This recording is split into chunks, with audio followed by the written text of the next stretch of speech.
Dans cette vidéo, nous allons travailler sur les unités d'air. Alors on l'a dit, une unité d'air, c'est une certaine figure qu'on va utiliser pour recouvrir intégralement une autre figure. Si je me donne une unité d'air de cette forme-là, eh bien pour recouvrir cette forme verte, ça va être bien compliqué d'assembler des unités d'air de cette forme-là. Bien évidemment, ces unités d'air, elles ne vont pas s'assembler correctement. Il y aura toujours des trous entre deux unités d'air si j'essaye de les mettre l'une à côté de l'autre.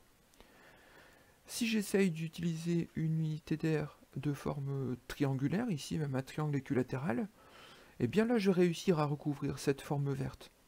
Mais pour les compter, il va falloir les prendre un par un, et puis ça va pas être évident. Troisième possibilité, prendre des unités d'air de forme carrée. Et là, c'est vraiment beaucoup plus facile. Ici, je compte rapidement, il y a 7 carrés ici en bas, il y en a 6 là, 6 là, là, celui-ci et celui-ci s'assemblent pour faire une unité supplémentaire, etc. Je peux compter rapidement, et je trouve que la figure bleue a une aire qui est égale à 29 fois cette unité d'air que j'ai appelée UA1.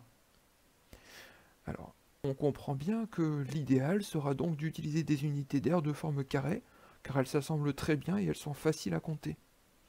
Problème maintenant, si je prends l'unité UA1 ou l'unité UA2, eh bien elles n'ont pas la même taille. Et du coup, si je prends maintenant cette unité UA2 pour compter l'aire de la figure bleue, eh bien je ne vais plus avoir 29 UA2. Je vais en avoir 7,25. Alors pourquoi 7,25 C'est pas trop compliqué à comprendre parce qu'en fait l'UA2, vous avez bien vu, elle est égale à 4 fois une UA1. Donc si elle est 4 fois plus grande, je vais pouvoir en mettre 4 fois moins. Et donc pour trouver 7,25, j'ai simplement pris 29 et je l'ai divisé par 4. On pourrait aussi regarder un peu ce qui se passe avec les UA3. Une UA3, eh ben, elle est plus grande qu'une UA1, elle est plus petite qu'une UA2. Donc je ne vais pas pouvoir en mettre autant que des UA1 ou des UA2. Je vais pouvoir en mettre un peu moins que des UA1 ou un peu plus que des UA2. Bon, après un calcul, je trouve que je vais pouvoir mettre environ 12,9 UA3 dans cette figure bleue. Bon, vous voyez bien le problème.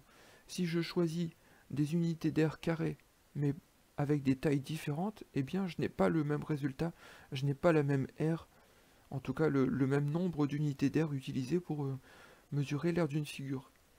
Il va donc falloir qu'on s'organise et qu'on se définisse des unités d'air de forme carrée avec des tailles bien précises. Alors, les tailles les plus faciles à utiliser, ce sont les tailles qui se basent sur les unités de longueur, c'est-à-dire le centimètre, le décimètre, le mètre, etc. Regardez, je vais définir, si ici ça correspond à 1 cm, eh bien je vais donner un nom au carré de côté 1 cm. Eh bien, cette unité d'air, qui a la forme d'un carré de côté 1 cm, je vais l'appeler tout simplement un centimètre carré. Carré de 1 cm, je vais appeler ça un centimètre carré. Et centimètre carré, je l'écris comme ceci, avec centimètre et avec un petit 2 à côté en l'air, en exposant. Et puis de la même façon, ici, j'ai mis un carré bleu de côté 10 cm. 10 cm, c'est-à-dire 1 décimètre. Et bien donc, je vais appeler un décimètre carré l'unité d'air qui correspond à un carré de 1 décimètre de côté.